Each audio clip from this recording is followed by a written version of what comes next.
Halo semuanya, perkenalkan nama saya Herlambang Kusuma Putra dari kelas Manajemen 22A dengan NPM 224111015. Di sini saya akan menjelaskan tentang materi nilai waktu dan uang atau time value of money.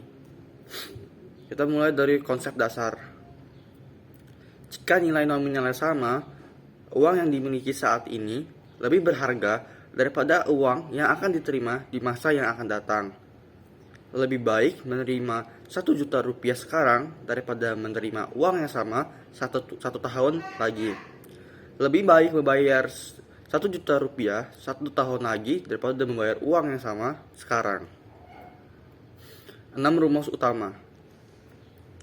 Ada nilai yang akan datang atau future value, ada nilai sekarang atau present value, ada nilai yang akan datang dari anuitas atau future value of an annuity, ada nilai sekarang dari anuitas atau present value of annuity, ada juga anuitas angsuran hutang atau mortgage constant, ada juga anuitas cadangan penggantian atau sinking fund. Nilai yang akan datang atau future value. Uang Rp1.000 ditabung dengan tingkat bunga 10% per tahun. Setelah 1 tahun, uang tersebut akan menjadi 1.000 ditambah 10% dikali Rp1.000 sama dengan Rp1.100. Setelah 2 tahun, uang tersebut akan menjadi Rp1.100 ditambah 10% dikali Rp1.100 sama dengan Rp1.210. Dengan catatan, bunga tahun pertama ditambahkan ke pokok tabungan atau bunga majemuk.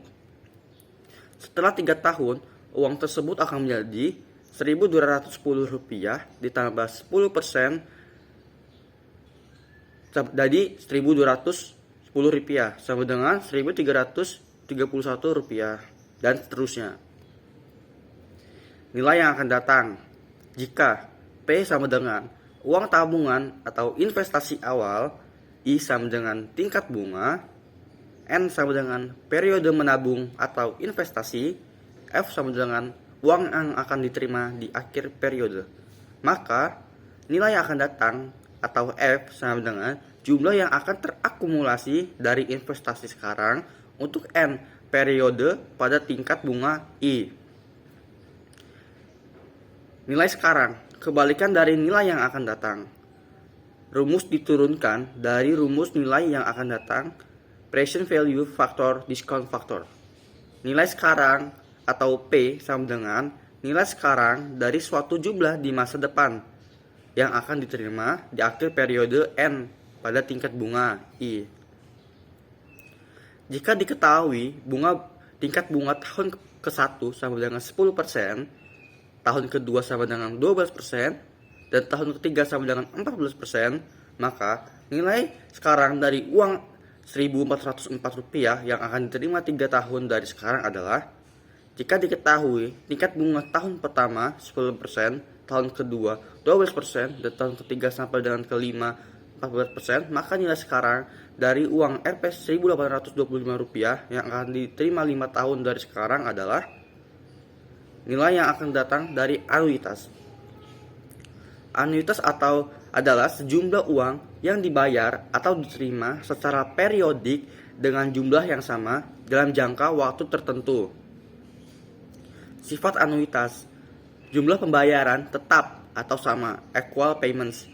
Jarak periode antar angsuran sama atau equal periods between payments. Pembayaran pertama dilakukan pada akhir periode atau in arrears. Uang Rp1.000 diterima secara rutin tiap akhir tahun selama 4 tahun. Semuanya ditabung dengan tingkat bunga 10% per tahun. Pada akhir tahun keempat, uang yang diterima pada akhir tahun ke-1 akan menjadi Rp1.000 dikali 1 ditambah 10% akhir 3 sama dengan Rp1.331. Pada akhir tahun keempat, uang yang diterima pada akhir tahun kedua akan menjadi Rp1.000 dikali 1 ditambah 10% sama dengan Rp1.210.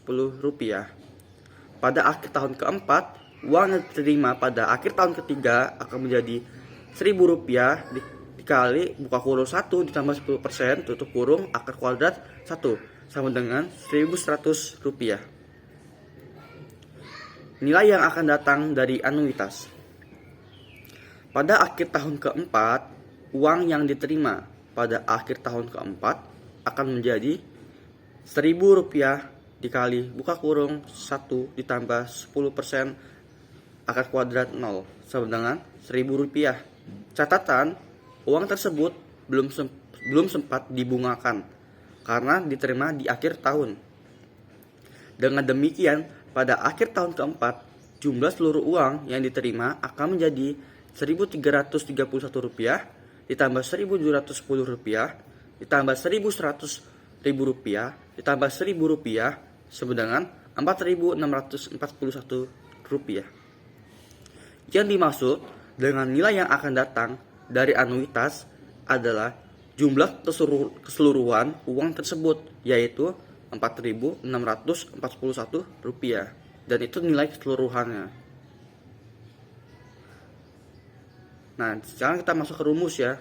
Rumus nilai yang akan datang dari anuitas. Jika SN sama dengan nilai yang akan datang dari anuitas selama N periode, A sama dengan anuitas, maka future value annuity factor, nilai yang akan datang dari anuitas atau SN sama dengan akumulasi nilai dari pembayaran periodik selama N periode pada tingkat bunga I. Nilai yang akan datang dari anuitas adalah Rp1.000 yang diterima tiap akhir tahun selama 4 tahun. Semuanya ditabung dengan tingkat bunga 10% per tahun.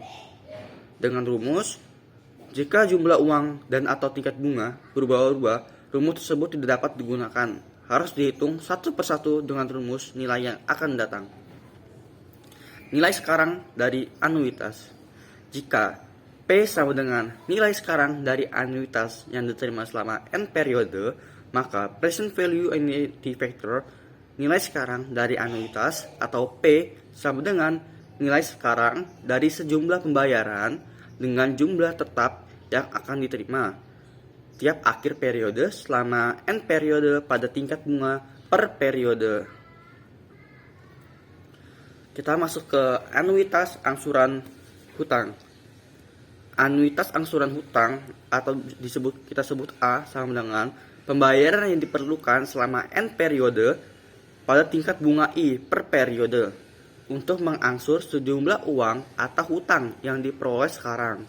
Dengan rumus mortgage content atau MC digunakan dalam perhitungan KPR atau untuk menghitung jumlah angsuran plus bunga per periode.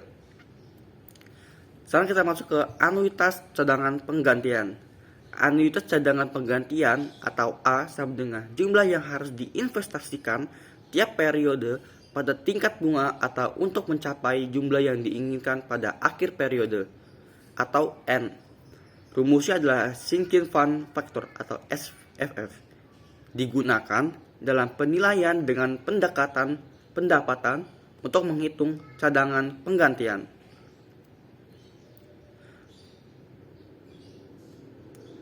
Kasus 1. Berapa jumlah nilai kini atas pendapatan yang diperoleh di akhir tahun pertama sebesar 300 juta, akhir tahun kedua 400 juta, dan akhir tahun ketiga 500 juta. Bila suku bunga deposito diasumsikan akan tetap selama 3 tahun, yaitu sebesar 12%. Berapa jumlah nilai kini atas pendapatan yang diperoleh dari akhir tahun pertama sebesar 300 juta, akhir tahun kedua 400 juta, dan akhir tahun ketiga 500 juta. Bila suku bunga deposito diasumsikan tahun pertama dan kedua adalah 2%, sedangkan tahun ketiga adalah sebesar 15%. Sekarang kita masuk ke kasus 3. Seseorang akan membeli tanah dengan 4 pilihan pembayaran sebagai berikut. Dibayar tunai saat ini sebesar 1,5 miliar, dibayar 3 tahun mendatang sebesar 2,4 miliar, dibayar dengan cicilan tahun pertama 500 juta, tahun kedua 750 juta, dan tahun ketiga 1 miliar. dibayar di akhir tahun. Dibayar cicilan dengan cicilan tetap di awal tahun selama 3 tahun sebesar 600 juta. Bila bunga deposito diasumsikan 18% per tahun, mana di antara cara pembayaran di atas yang dipilih? Dengan catatan sifat investasi tanah diabaikan. Sepertinya cuma ini saja yang bisa saya sampaikan tentang materi time value of money. Bila ada salah kata, saya minta maaf. Terima kasih.